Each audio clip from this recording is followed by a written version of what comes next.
ভোটের দিন বিজেপি প্রার্থী ও পুলিশকে মারধরের ঘটনায় এবার কড়া পদক্ষেপ নিল বীরভূমের কীর্ণাহার থানার পুলিশ। লাভপুর বিধানসভার ঠিবা অঞ্চলের কাজীপাড়া গ্রামের সেই উত্তপ্ত ঘটনায় ইতিমধ্যেই 4 জনকে গ্রেফতার করা হয়। পুলিশের ওপর হামলার দায়ে শতপ্রণোদিত মামলা রুজু করে তল্লাশি শুরু করেছে প্রশাসন। ধৃতের নাম বকুল শাহ, জনি শেখ, বকুল শেখ এবং কাজী জিয়ারুল ইসলাম। ধৃত 4 জনই কাজীপাড়া গ্রামের বাসিন্দা। শুক্রবার তাদের বোলপুর মহকুমা আদালতে তোলা হবে। ঘটনার নেপথ্যে থাকা মূল চক্রীদের খুঁজে বের করতে ধৃতদের 7 দিনের পুলিশি হেফাজতের আবেদন জানায় কীর্ণাহার থানার পুলিশ। তবে পুলিশি তৎপরতা এখানেই থেমে নেই। সূত্রের খবর, পুলিশের তালিকায় নাম রয়েছে স্থানীয় প্রভাবশালী তৃণমূল নেতাদেরও। ঠিবা অঞ্চলের তৃণমূল সভাপতি শাহিন কাজী এবং তৃণমূল নেতা মিঠুন কাজীর খোঁজেও শুরু হয়েছে চিরুনি তল্লাশি।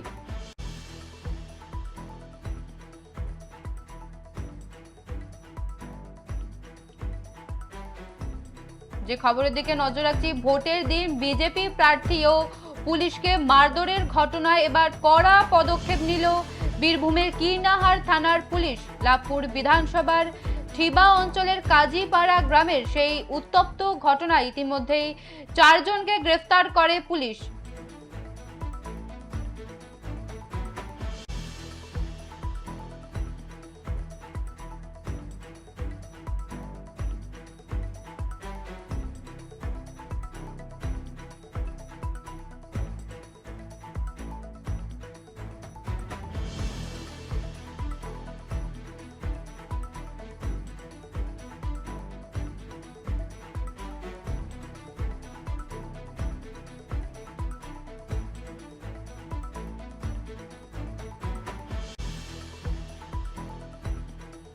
এ বিষয়ে বিস্তারিত জানবো। টেলিফোন লাইনে রয়েছে আমাদের প্রতিনিধি মোহাম্মদ ইকবাল হোসেন।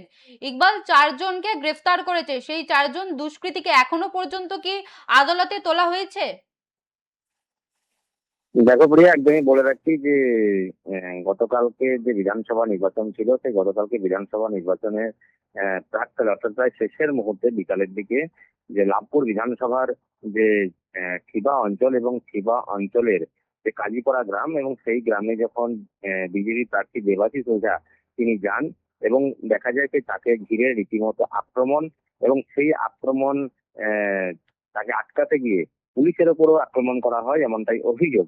এবং তারপরেই কীর্ণাহার থানার পুলিশ ইতিমধ্যেই শতপ্রণোদিত মামলা রুজু করেছে, এবং তারপরে 4 জনকে গ্রেফতার করা হয়েছে। 4 জনকে ইতিমধ্যেই বোলপুর মহকুমা আদালতে তোলা হয়েছে।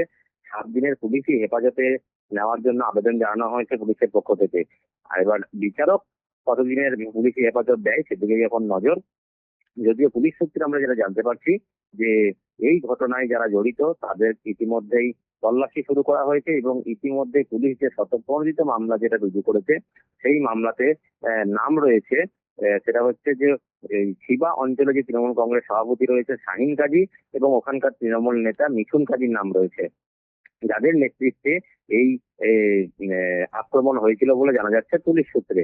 যদিও পুলিশের গাড়ি ভাঙচুর থেকে শুরু করে এবং বিজেপি প্রার্থীকে হেনস্থা এবং মারধর করা হয়, এবং একই সাথে যেটা জানা যায় দেবাশিস ওঝার সঙ্গে যখন আমরা কথা বলি তখনও আমরা জানতে পারি যে প্রায় দেবাশিস ওঝার যিনি দেহরক্ষী ছিলেন তিনিও আক্রান্ত হয়েছেন, এবং তারপরেই পুলিশ শতপ্রণোদিত মামলা রুজু করেছে, এবং তারপরে 4 জনকে গ্রেপ্তার করা হয়েছে। 4 জনের বাড়ি হচ্ছে ওই কাজীপাড়া গ্রামেই, যে জায়গায় ঘটনা ঘটেছিল।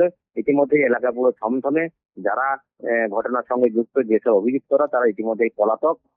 ইতিমধ্যেই তৃণমূল কংগ্রেসের যে অঞ্চল সভাপতি রয়েছেন শাহিন কাজী এবং মিঠুন কাজী, তাদের যে ক্রিয়াকলাপ সেই দিকে নজর রাখছে পুলিশ প্রশাসন, এবং তাদেরকে ধরার জন্য ইতিমধ্যে তল্লাশি অভিযান শুরু করেছে পুলিশ প্রশাসন। দেখা যাক যে পুলিশ প্রশাসন আরো কোন দিকে এই ঘটনা ঘটায়।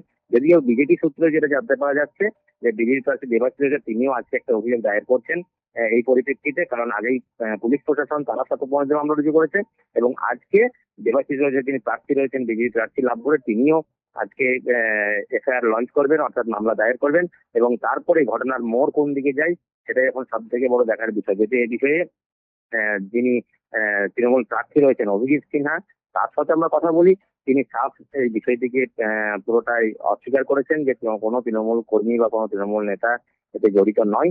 কারণ হচ্ছে যে তিনি নিজে ওখানে একটা উচ্ছৃঙ্খল পরিবেশ তৈরি করেছেন বিজেপি প্রার্থী, সেই দিকেই অভিযোগ করছেন, মানে পুরো দিকটাই বিজেপির দিকে ঠেলে দিয়েছেন। যদিও পুরো ঘটনার তদন্ত ইতিমধ্যে শুরু করেছে পুলিশ প্রশাসন, কোন দিকে মন নাই সেটা এখন দেখার বিষয়। এখনো পর্যন্ত 4 জনকে গ্রেফতার করা হয়েছে। তারা ইতিমধ্যেই বোলপুর মহকুমা আদালতে তাদেরকে তোলা হয়েছে 7 দিনের পুলিশি হেফাজতে নেওয়ার জন্য আবেদন জানানো হবে পুলিশের পক্ষ থেকে বোলপুর মহকুমা আদালতে। প্রিয়া। বেশ, পরিস্থিতির ওপর নজর রাখো ইকবাল, ধন্যবাদ। ভোটের দিন বিজেপি প্রার্থী ও পুলিশকে মারধরের ঘটনা এবার কড়া পদক্ষেপ নিল বীরভূমের কীর্ণাহার থানার পুলিশ। লাভপুর বিধানসভার শিবা অঞ্চলের কাজীপাড়া গ্রামের সেই উত্তপ্ত ঘটনায় ইতিমধ্যেই 4 জনকে গ্রেফতার করে পুলিশ।